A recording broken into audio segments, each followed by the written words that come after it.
Good evening, everyone. Welcome. Tonight, we'll be speaking about the history of Jews in Lithuania. And for full disclosure, a lot of it is going to be personal history because my family comes from Lithuania. And in some ways, it's going to be less academic than usual, but in other ways, it's more authentic because I'm really going to be sharing some information that's sort of a family history that can speak in ways that you don't necessarily catch in every encyclopedia. So just to give everyone an idea, my last name is Poupko, which is an unusual name. And people ask me, where's the name from? Or it's an uncommon name. And it's uncommon. Most people with the last name Poupko are related. Most of them are my second or third cousins. Otherwise, you don't really see that name. If it's not from this close family, you don't see that name. Now, when going on the Yad Vashem website, there are more than 700 people listed there with the name Poupko, meaning there were more than 700 people at the time of the Holocaust who were killed. And that sort of speaks to the tragedy of Lithuanian Jewry, which has the highest rate of decimation during the Holocaust, meaning while Polish Jewry had many more people killed in the Holocaust, in terms of the percentage of the Jews in that community, nothing's as high as in Lithuania. So the story of Lithuanian Jewry is a story of really great glory, but the tragic end of the Holocaust is really unbelievable in the sense that it really decimated more than 94% of Lithuanian Jewry. So there's really almost no one left who survived in Lithuania. But at the same time, while the bodies of the Jews in Lithuania were decimated, nonetheless, the spirit of Lithuanian Jewry is alive and well in other ways, in ways that you don't see in other communities, mostly, though, in the Orthodox community. Lithuanian Jewry shaped Orthodoxy as we know it today. Most of what you see in the Orthodox community is shaped in one way or another by Lithuanian Jews. And let me just speak a bit about that. So there's a fierceness to Lithuanian Jewry. It even has a name. It's called being a Litvak. Has anyone ever heard of that term? A Litvak is someone from Lithuania. And when we speak about Lithuanian Jewry, we're not just speaking about Lithuania, we're speaking about Belarus and Latvia as well. If you look around you in America, let me just show you in a very clear way how much Lithuanian Jewry has impacted everyone here. So, for example, the Yeshiva University is named Yeshiva Etz Chaim for the Yeshiva in Volozhin, Lithuania. The Yeshiva in Lakewood is named the Yeshiva of Kletsk, which founded by Rabbi Aaron Kotler, also Lithuanian. Yeshiva Rabbi Chaim Berlin in Brooklyn, also established by someone who studied in the Slobodka Yeshiva. Yeshiva Ner Israel in Baltimore is named for Rabbi Yisrael Salanter. The only chief rabbi that New York ever had, Rabbi Jacob Joseph, I'll speak about him a bit later, was also a student of Rabbi Salanter, Lithuanian Jew. Rabbi Lukstein, also from Lithuania. And I know, and I'm going to speak a bit about this, but Lithuanian Jewry was very fiercely opposed to the movement of Hasidut, of Hasidic, the movement of Hasidut. Now, that does not, so usually when people say, I am a Litvak, they don't necessarily mean my family is from Lithuania. They mean we follow this school of thought that is non-Hasidic, more pragmatic, very committed to the study of Talmud. That's a Litvak. But you cannot deny the fact that geographically speaking, there were many Hasidic Jews who lived in Lithuania. In fact, some of you may recognize the word Chabad. Chabad originates in Lithuania, and what was traditionally known as the Jewish Lithuanian area. And so, and there were other Hasidic movements that come from Lithuania. Chabad, Karlin, Slonim, Koidinov, there were other. So it's sort of a irony, because you can have a Jew who's from Poland and he'll tell you, I'm a Litvak, which basically just means that they're studying Torah and they don't dance or celebrate or do any of the Hasidic stuff. But at the same time, you can have a Jew who's a Chabad person whose family is from Lithuania, and then we'll say, okay, he's not a Litvak, but actually he is from Lithuania. So there's it became the word Litvak. In fact, in Israel, in terms of political science, the Orthodox community, the ultra-Orthodox community, is divided into two. There's the Hasidic community and the Lithuanian community. And I would say probably less than 5% of those who are in the Lithuanian community in Israel are actually Lithuanian. It just means that they are non-Hasidic.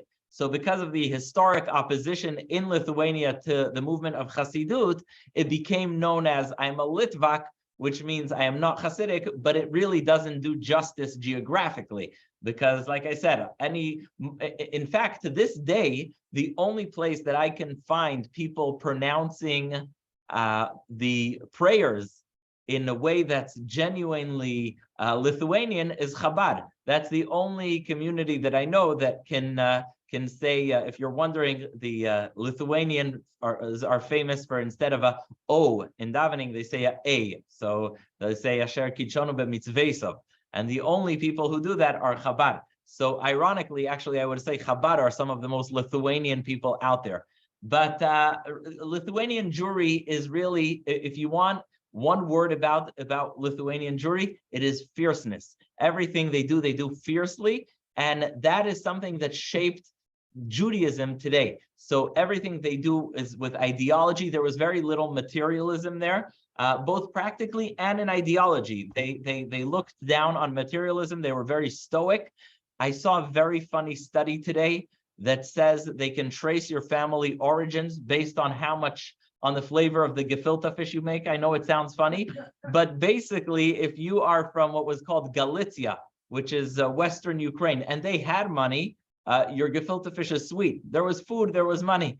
But Lithuanians, you'll have like this spicy, maybe some black pepper on your gefilte fish. That means you're from a bit more north. But that's not just a reality of life. It's not just that there was more money as you went south. Rather, the Lithuanian Jews frowned. In fact, their arch enemies were Galicianers, the people from Galicia. They considered them to be way too materialistic. My grandfather actually was a devout Litvak, ended up marrying someone who was from more of a Galicia background. So those things do have, it's a mixed interfaith marriage. But Lithuanians were very, very, very fierce. And that's why the people who came out of them there are some of the greatest leaders of the Jewish people, just because the fierceness was tremendous. Let me just name for you a few people. Menachem Begin was Lithuanian, all the Soloveitchiks, Lithuanian, all the rabbis who then came to America to sort of build the yeshiva world, which we'll talk about, Rabbi Aaron Cutler, Rabbi the Kahanemans. Many of these people are all Lithuanian, the first head of the Mossad, the person who first established the Israeli Mossad and who kidnapped Eichmann, Isser Harel, was also a Lithuanian Jew, the founding father of Chabad, Lithuanian. And so there's this fierceness we're going to talk about that comes with being Lithuanian, that comes with a tremendous devotion to ideology, frowning on materialism. YIVO, anyone know about YIVO, the Yiddish library? It's like the Yiddishist movement, very secular institution that believed in Yiddish as an ideology. Also comes from Vilna, the Musar movement. Many things come from Lithuania, and so it's a place of ideology. Really, Lithuania is a place of fierceness, of ideology, and it really produced some leaders that. We did produce the greatest recipes, and I'll be the first to confess that. The Lithuanian cuisine, as someone used to joke when I was growing up, you were lucky if you got a piece of herring for your bar mitzvah. But that was that. At the same time, it came with extreme devotion to ideology. And when they had ideology, it wasn't just to have the ideology, but it was to go with it in a very, very fierce way, with really profound conviction. And that's why to this day, if you go, especially in the Orthodox world, almost every undercurrent in Orthodoxy is attributed to a certain part of Lithuanian Jewry, whether it's Chabad, the Musar movement, the Yeshiva movement, all these different factions, even some factions of Zionism like Menachem Begin, all of them draw back to Lithuania because people didn't only have opinions, they really believed in them in a very, very strong way. And that's really the legacy of Lithuanian Jewry. So let's just quickly take a step back. So Jews start arriving in Lithuania. There are some records in the 900s, and there are also Jews arriving in Lithuania later in the 1200s. There's a very, has anyone ever heard of Yafa Eliach? Yafa Eliach, just another great Lithuanian person. She is the person who helped build the Holocaust Museum in Washington. She comes from a town in Lithuania called Aishishok, which is a small town very few people have heard of, but Jews have been living there for more than 800 years. And she was the one who had this idea of memorializing the Holocaust. That is Yafa Eliach. So the towns are not, it's not like I can tell you in Poland, towns like Warsaw and other towns.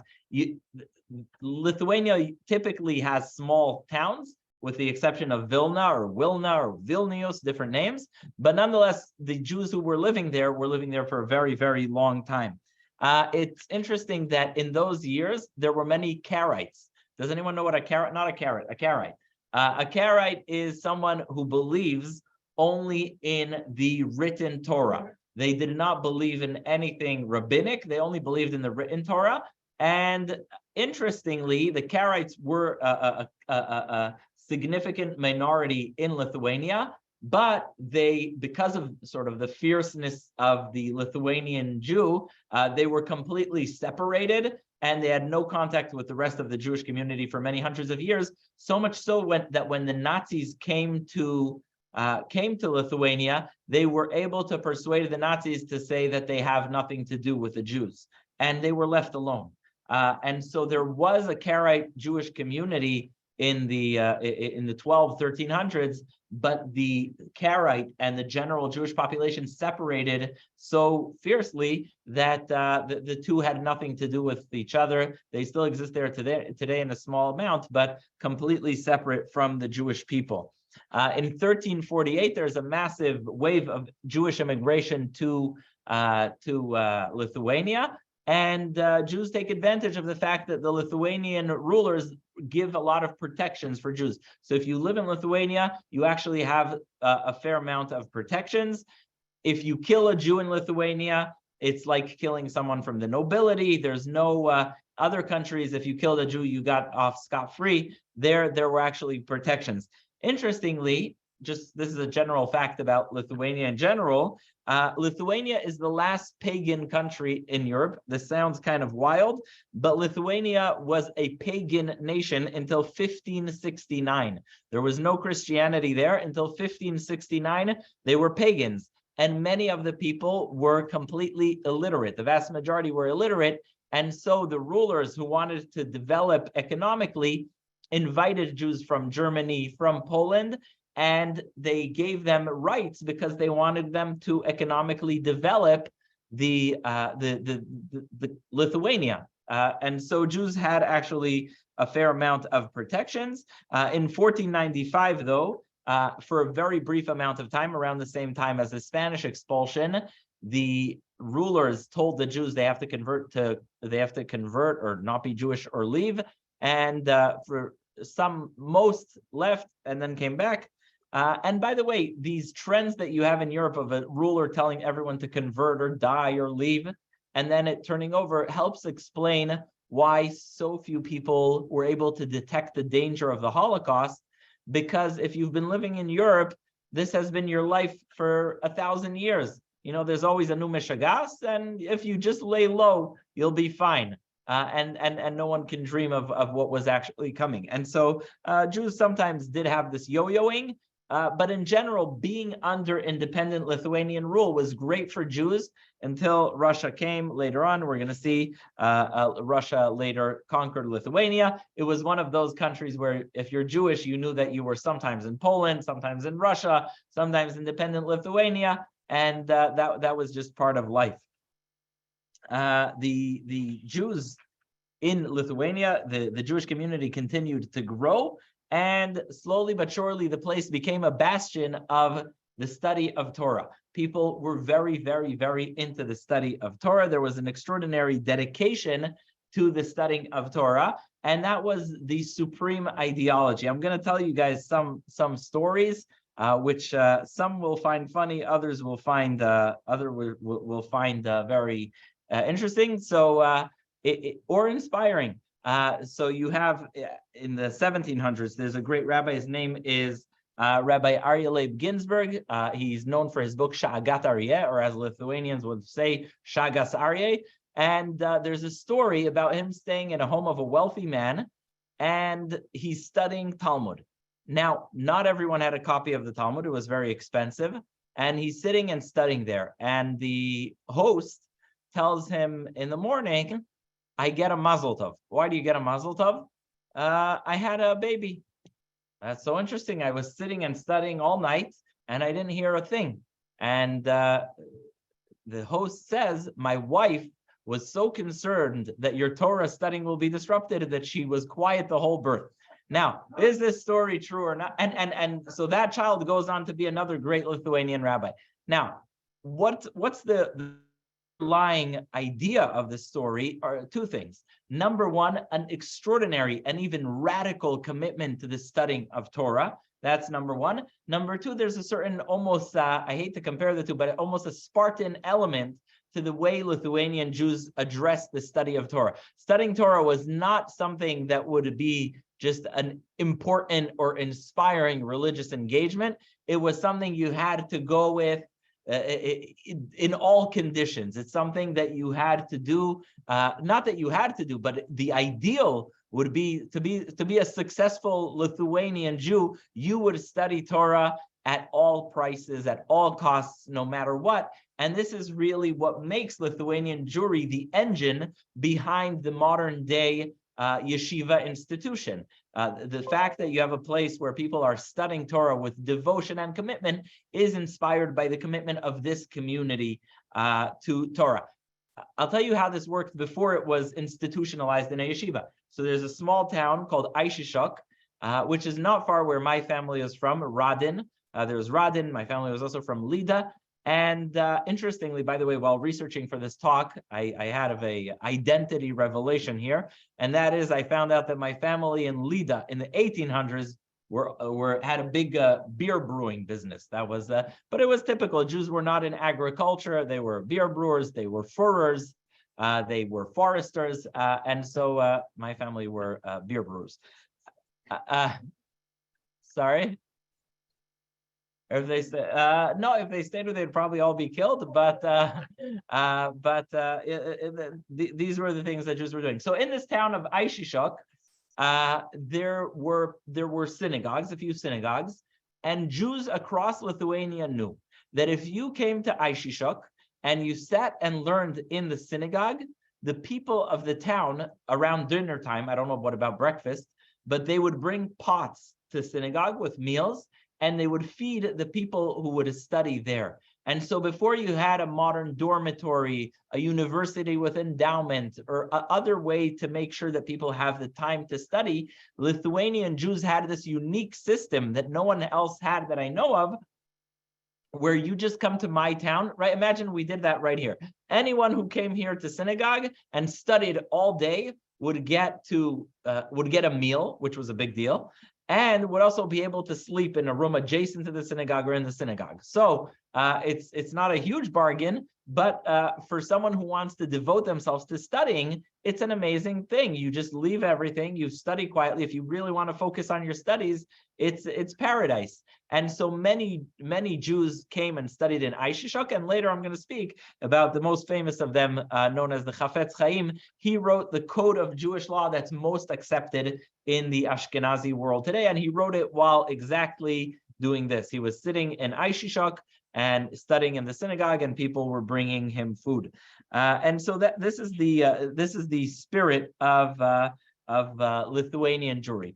In 1720, you have the birth of the most famous Lithuanian Jew. Who know? Well, yeah, I think he still holds the status, even post Menachem Begin. I think he does, but you'll tell me if I'm wrong. Who is the most famous Lithuanian Jew? So in 1720, you have the birth of Rabbi Elijah of Vilna. Eliyahu of Vilna, also known as Hagaon mi Vilna, the genius of Vilna. Why is he known as the genius? Because already at a very young age, he's able to study Talmud in ways that are not seen elsewhere. He is at the age of 6 in the synagogue in Vilna, which was a very high-level intellectual place. He gives a sermon, a Talmudic sermon, a lecture even, that a professor would give. He's like a child prodigy, you know, the people who graduate medical school at the age of 15. So he was giving his Talmudical sermons at the age of 6. He grows up and he becomes extremely devoted to learning. He's the trailblazer, and he's considered the father of the movement of Litvaks, or mitnagdim, or as we say in Lithuania, misnagdim. What does that mean? He leads, we're going to see later, he also leads the opposition to Chassidut. There's this new movement of Chassidut, and he leads the opposition to it. But to understand the opposition to Chassidut, I'll just give a background, and that is after the Khmelnytsky pogroms in 1648, where many thousand, about 100,000 Jews were murdered in the most cruel way. Jews feel extraordinary despair. Jews are really, not just in Lithuania, Ukraine, there's immense despair around the Jewish world. And that's when a very, I wouldn't say cynical, I would say more psychotic individual named Shabtai Tzvi. Has anyone ever heard of him?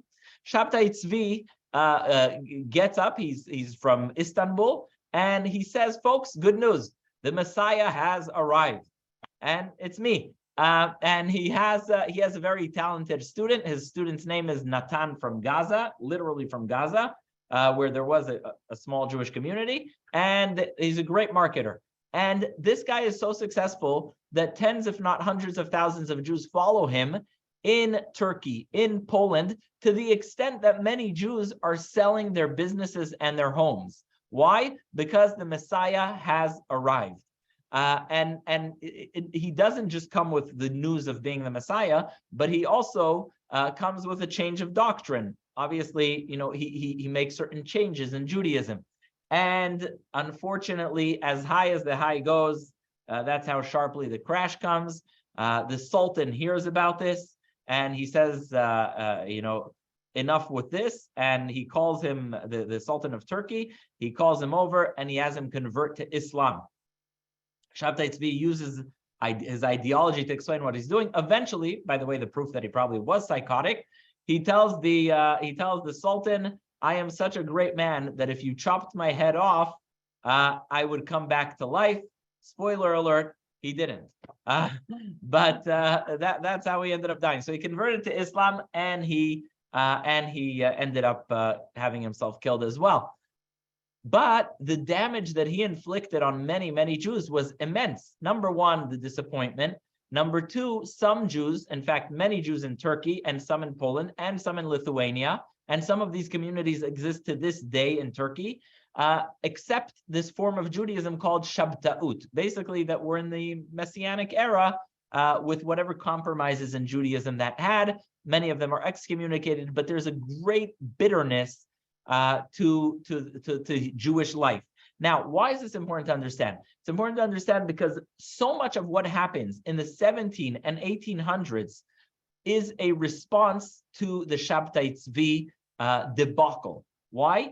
On the one hand, you have Chassidut. Chassidut says, look, our people are broken. Our people are decimated. They're suffering. There's pogroms. Life is miserable. And guess what? Not every Jew can sit and memorize the entire Talmud and feel great about himself. Some Jews are even illiterate. And so Chassidut is there to raise the spirit of the people. They teach you how to serve God by dancing, by singing, by going out to the field, by appreciating the beauty of nature, by connecting to other Hasidim, by going to your rabbi who doesn't only care about how much Talmud you've studied, but also wants to hear about your family, your business, and your life. That is the Chassidut. But then you have the counter to that, which is the Litvaks, and led by the Gaon of Vilna, the great genius of Vilna.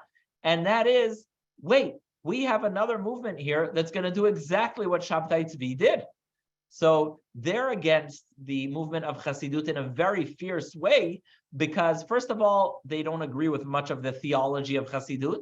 And second of all, because they say, wait, we've been here. We've seen already someone come and say, yay, I'm the greatest guy. There's another guy after Shabtai Tzvi, much less popular, much less noteworthy, because He didn't have as much traction, but he was very impactful in some circles.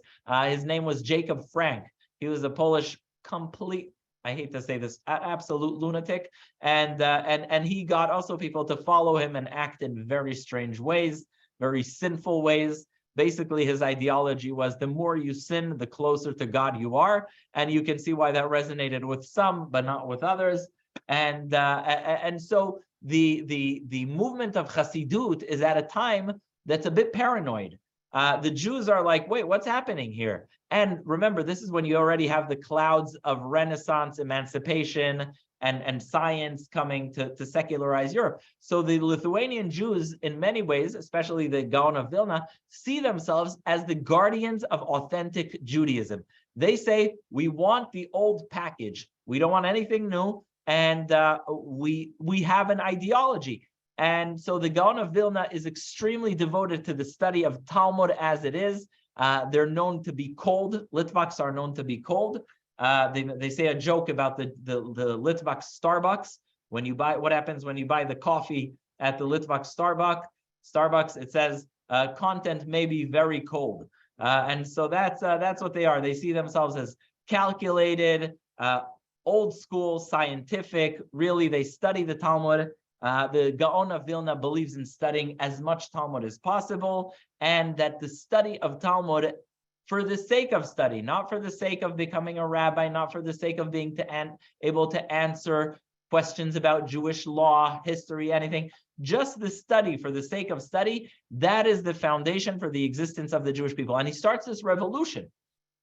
And the revolution is, and some people may say this is what was always the case, but it was very unique.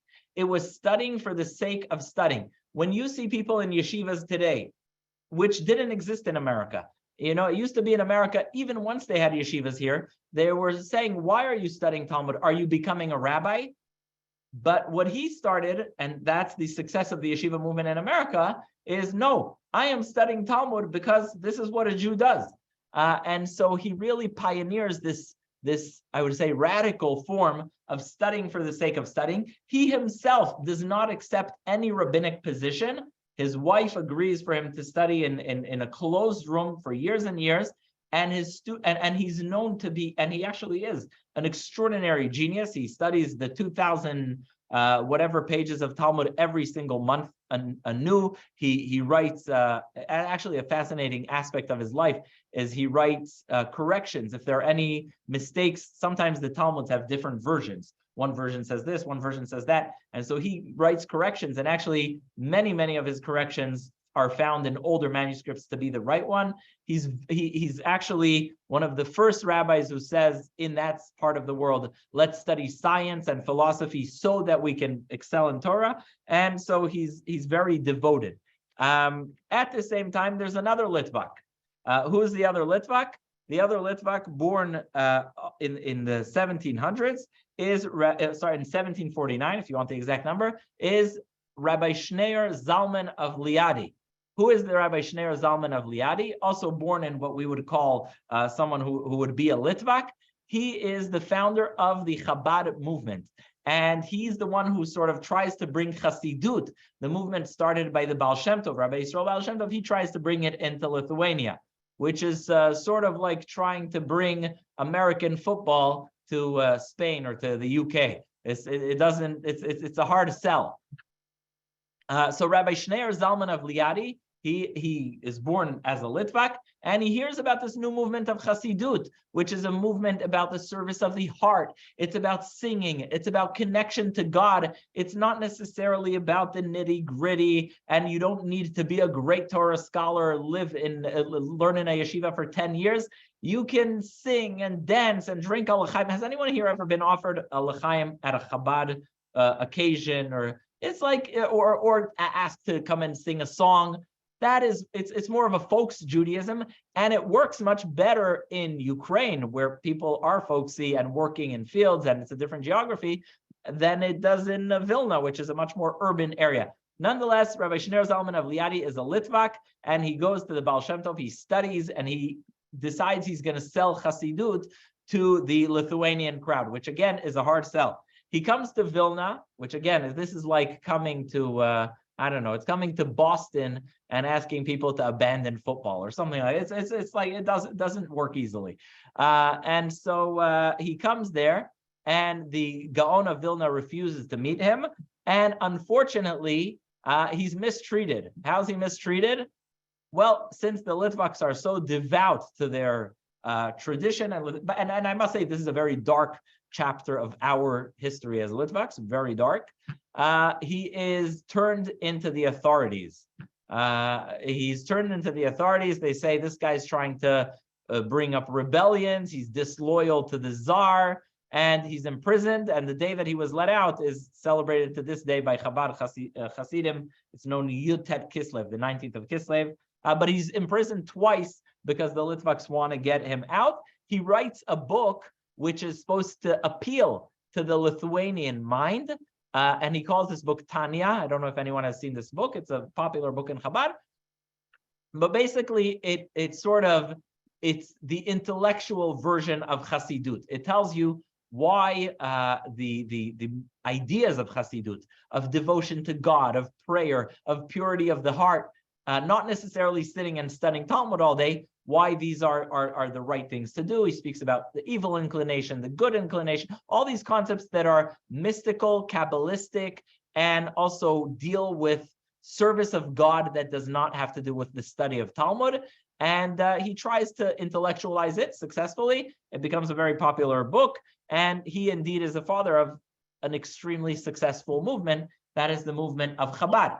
Nonetheless, in Lithuania, it does not end up selling well. It's not something that many people buy, but slowly but surely it gains traction also in Lithuania. Again, the Gaon of Vilna, it had none of it, didn't want to meet him, and there's a very famous cherem, an excommunication written in Vilna on anyone who is part of the movement of Hasidut. Anyone who's a Hasidic Jew is excommunicated for not falling in place. Actually, the Lithuanian, also not a great part of Lithuanian Jewish life, the Lithuanian Jewish community, especially in Vilna, had a lot of control.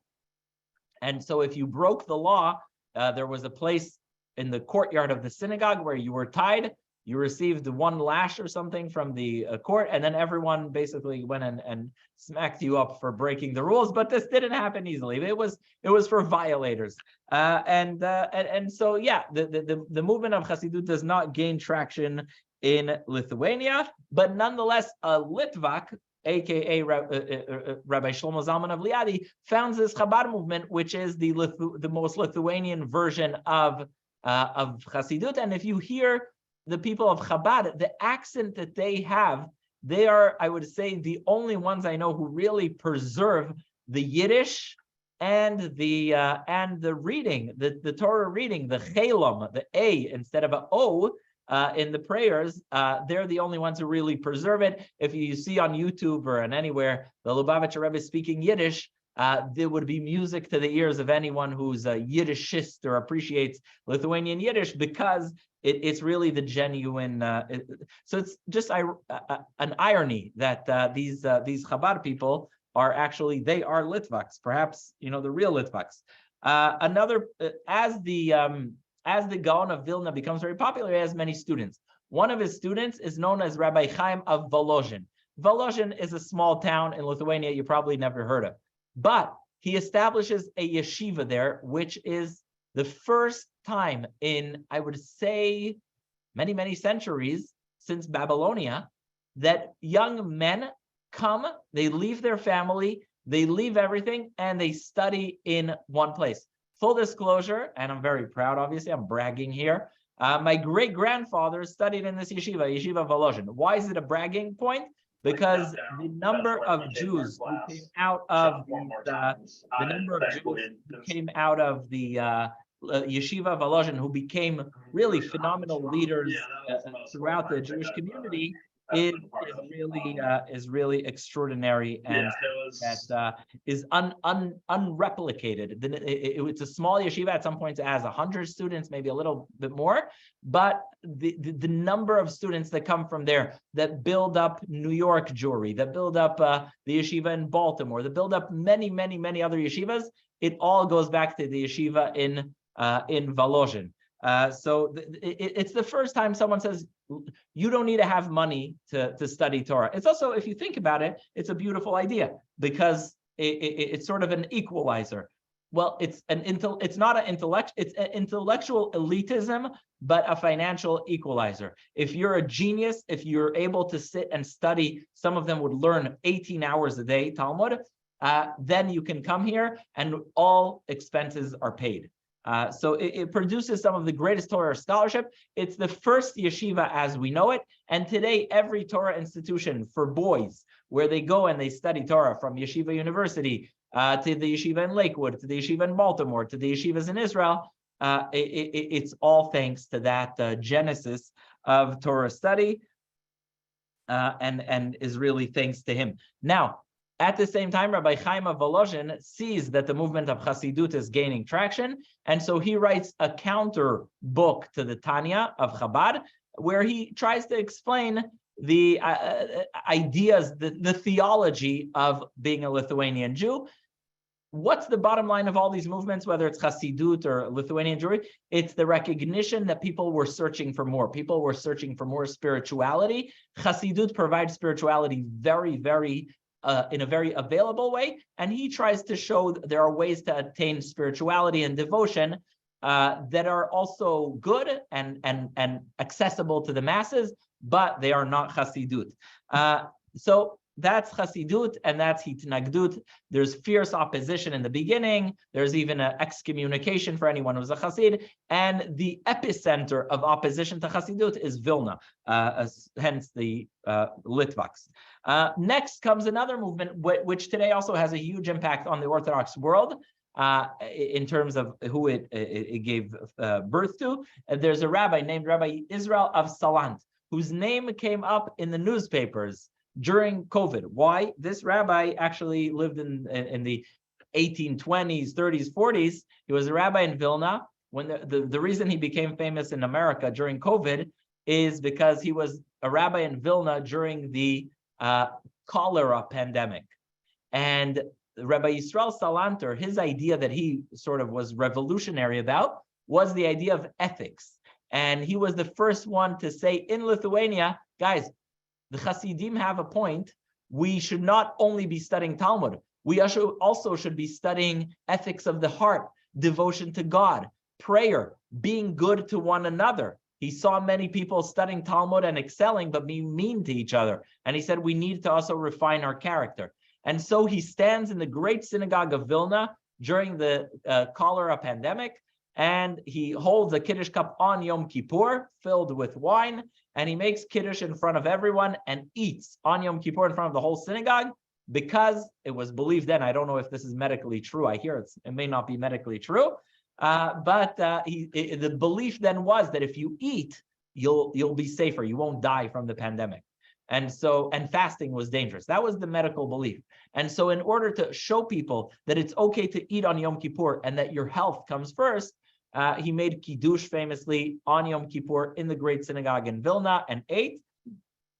But that wasn't the only thing he did. The main thing he did was start this Musar movement, the idea of ethics.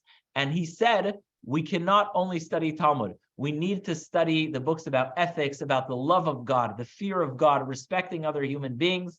He famously walked once through the market late in the evening, and he sees a shoemaker, a very, very famous story. He sees the shoemaker fixing shoes. It's already 10 at night. And he says, shoemaker, what are you doing? It's late at night. Why are you still fixing shoes? And the shoemaker tells him, as long as the candle is burning, I can still fix things. And he leaves and he's astonished. And he says, as long as the candle is burning, meaning as long as we're alive, we can make things better. A very, very famous quote. So the idea he introduces is that Talmud study is not enough. You need, which is very revolutionary in the Lithuanian world. It's very revolutionary. The idea that there's anything other than devotion to halacha and to the study of Torah is revolutionary. And indeed, there are many who oppose him, and there are many who even condemn what he's doing. But then later, actually, people really pick it up. His students end up being some of the greatest luminaries who built yeshivas like Slobodka. By the way, anyone ever hear of the SAR school in Riverdale? What does SAR stand for?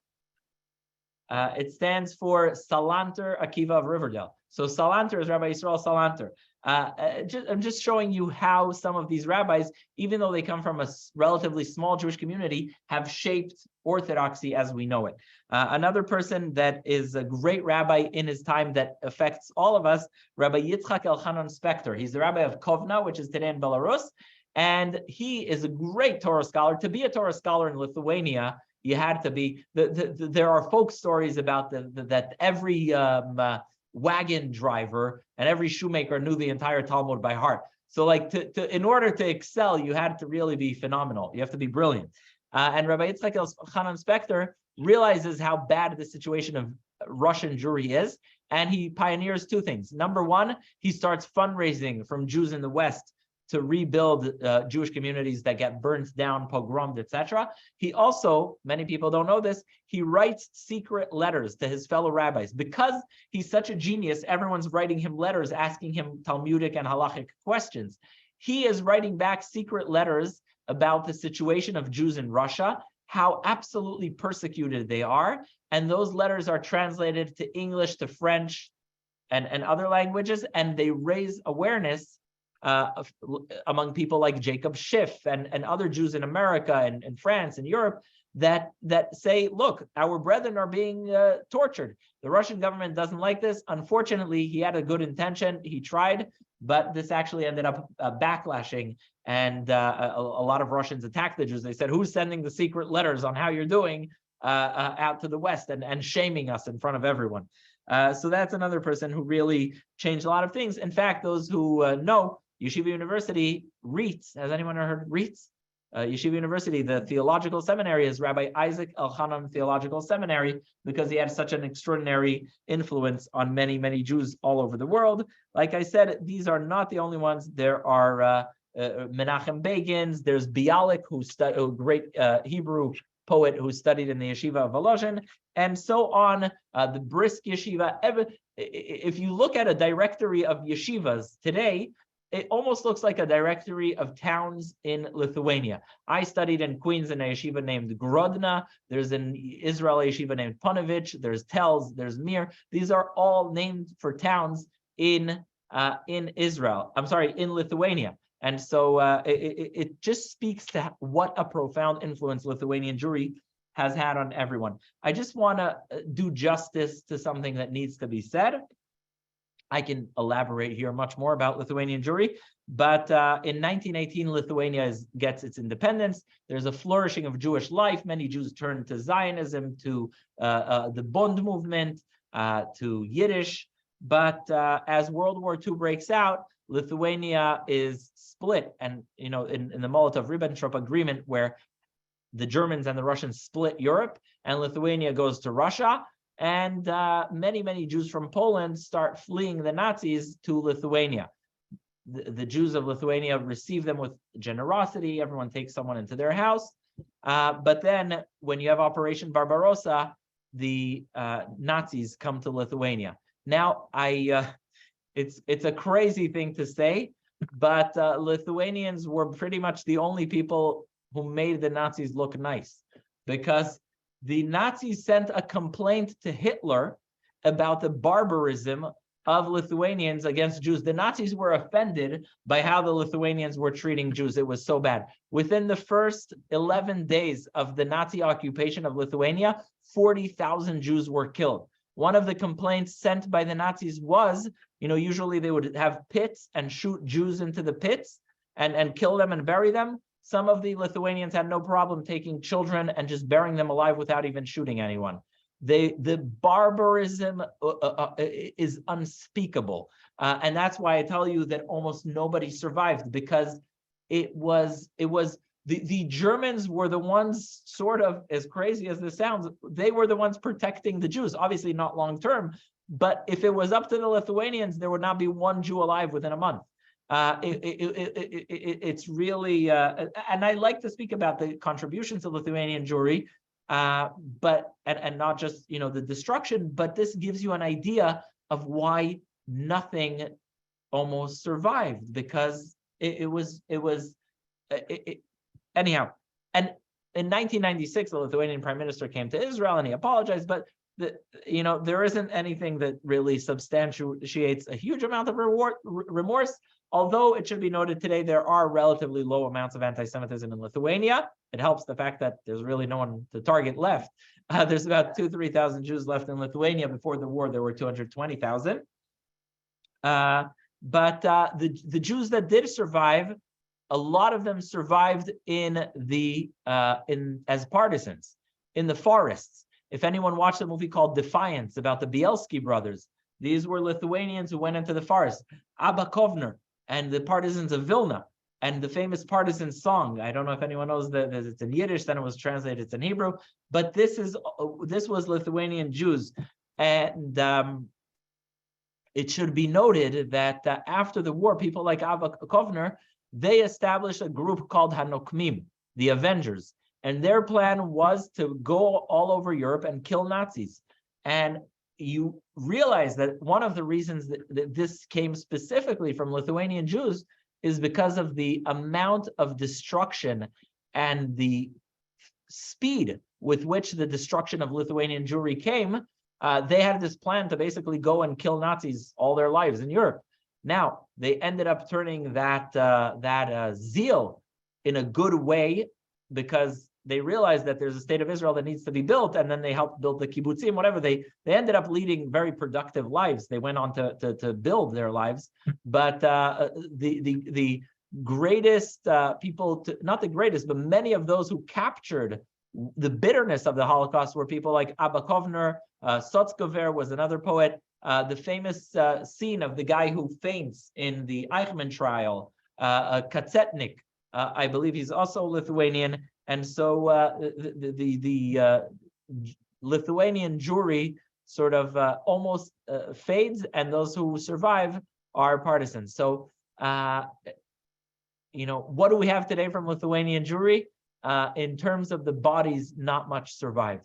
But in terms of the fire, the ideology, whether it's Chabad, whether it's the yeshivas from Yeshiva University to Ner Israel, to the yeshivas in thousands and thousands of yeshiva students in Israel, all of whom consider themselves to be students of Lithuanian Jewry. All of them consider themselves to be some kind of evolution from the Volozhin, Slobodka, Telz, Mir yeshivas.